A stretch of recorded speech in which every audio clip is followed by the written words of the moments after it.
তো তাকাও আমার দিকে। কি কি অফিস থেকে এসব বিজি? কি এটা দেখো টেস্টি কি দিছি, দেখবা তুমি, তা না তুমি তুমি বাইরে একদম গেছিলা? এত কথা বলতেছো কেন? দেখো তুমি আগে সুন্দর করে বসো, তুমি আগে সুন্দর বলো আমার ছেলে বল। নাকি কি বাইরে গেছিলা কিনা সেটা বলো। সেটা পরে, তোমার ছেলে আগে নাকি আমি আগে সেটা বলো। আমার ছেলে আগে, তুমি কিসের আগে? তুমি অনেক আগে ছিলে। অফিস থেকে আসছো, অনেক ক্লান্ত লাগতেছে। বার্গার কি হয়েছে? কি হলো? কি আনছ? তুমি বাইরে গেছিলা নাকি হোম ডেলিভারি? কেন বাইরে যেতে হবে কেন? হ্যাপি হইছো? হ্যাপি তো হয়েছি, বাট এইটা তোমার অনেক ফেভারিট, আমি জানি। এখন তুমি আবার বলো যে এই যে হোম ডেলিভারি না তুমি বাইরে গেছিলে আগে, সেটার কথা বলো আমার। তুমি পাইছো, হ্যাপি হয়েছো কিনা সেটা কিভাবে আনলাম সেটা না, আমি না আমাকে দেখে কিন্তু মনে হয় আগের ব্যাপারটা অন্যরকম ছিল, যেহেতু আমার তোমার বাসায় এখানে ছেলে আছে। সস গুলো এইভাবে দিছে কেন? দেখো একটু আনো। গরম তো মানে বেশিক্ষণ হয় না, কি কাহিনীটা কি? তুমি আগে খাও। তোমার ড্রেস আপ দেখলে তো মনে হয় না যে বাসা থেকে বের হইছে। বাবুকে নিয়ে বাসা থেকে বের হওয়া, তো ঈদের দিনের কাহিনী মনে আছে তোমার? মনে আছে তো? এটা একটু টেস্ট করো।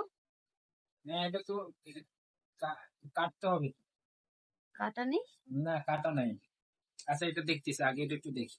তাহলে একবারে একটা স্লাইস মুখে নাও, দেখি একেবারে, দেখি কেমন হয়। একেবারে এটা কেমন না, এত এটা মানুষ তো দেখি। আচ্ছা, ওরা মনে হয় কেটে দিতে ভুলে গেছে বা না কেটে দেয় না মনে হয়। আচ্ছা, আমি পরে ছুরি দিয়ে কাটিয়ে রেখে তুমি সস লাগবে না? আগে দেখো, তুমি শুরু করো। মজা না? হ্যাপি হইছো? কি উপলক্ষে? একটু লাউডলি কথা বলতে কি হবে। উপলক্ষে? আচ্ছা, হাজবেন্ড কে ট্রিট দিতে কি কোনো উপলক্ষ লাগে? আমি বুঝলাম না আজকে এরকম কেন কাহিনী দেখি। আমি দিতে পারি না? আমা- যখন যেটা ইচ্ছা দরকার, আমি যখন বলি তুমি নিয়ে আসো। হ্যাঁ, তো তোমার যখন যেটা দরকার তুমি কাকে বলো? আমি তো কাউকে বলি। তুমি কি জব করো? তোমাকে বলবো, তুমি বলো আগে যে আমি বেশি জব করি। তুমি তো বাসায় জব করো, ঠিক আছে। আমি বেশি জব করি, এটার জন্য আমি তোমার কাছ থেকে একটা পার্সোনালি আমি একটা থ্যাঙ্কস ডিজার্ভ করি। বিষয়টা হচ্ছে যে থ্যাংক ইউ ভেরি মাচ। আমি খুব হাংরি, কিন্তু তুমি এরকম সারপ্রাইজ দিবা আমি তো বুঝতেই পারি না কি কি উপলক্ষে, আমি সেটাই আগে। আবার সেম কথা তুমি কেন বলতেছো? উপলক্ষ লাগবে কেন? তোমার অনেক ক্লান্ত লাগতেছে, অফিস থেকে আসছো টায়ার্ড, আসছে আমি অনেক। অফিস থেকে আসছিস, সেটা তো একটু লাগবে। এজন্য তুমি ওয়াশরুমে যেতে প্লিজ। এই যে বাবা, কি হয়েছে, ভয় পেয়েছি নাকি? ও স্বপ্ন দেখে, মাঝে মাঝে স্বপ্ন দেখে এরকম করে ওঠে। এই যে আছি আমরা। আপু, সস দিয়ে নাও। থ্যাংক ইউ দাও, সুন্দর করে থ্যাংক ইউ থ্যাংক ইউ দাও। Very much. আমাদের ভিডিওতে যে অ্যাড আসছে দেখছো? আজকের ভিডিওতে অ্যাড আসছে, আমি দেখি নাই। দেখো না? দেখতে হবে সত্যি। হ্যাঁ। দেখ আলহামদুলিল্লাহ, ভালো তো। ওকে।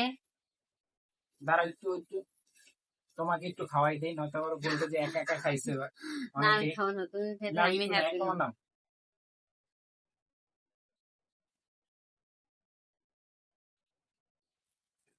আহ, আমি প্রত্যেকদিন এরকম সারপ্রাইজ চাই, অফিস থেকে আইসা যেন এরকম ভালো ভালো খাবার পাই।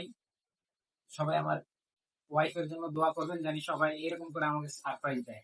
সবাই না, শুধু ওয়াইফ। হ্যাঁ, ওয়াইফ সবাই দোয়া করবে তোমার জন্য, জানি তোমার এরকম হেদায়েত হয়, আমি আইসে যেন এই যে এটা কি? মানে এরকম জানি সারপ্রাইজ পাই। আচ্ছা তুমি খাও। আচ্ছা ওকে, ওকে, আমি থ্যাংক ইউ। ডিস্টার্ব করবো না, ওকে, বাবু উঠে গেছে। হ্যাঁ হ্যাঁ হ্যাঁ। আব্বু, ওকে, আল্লাহ হাফেজ। আল্লাহ হাফেজ।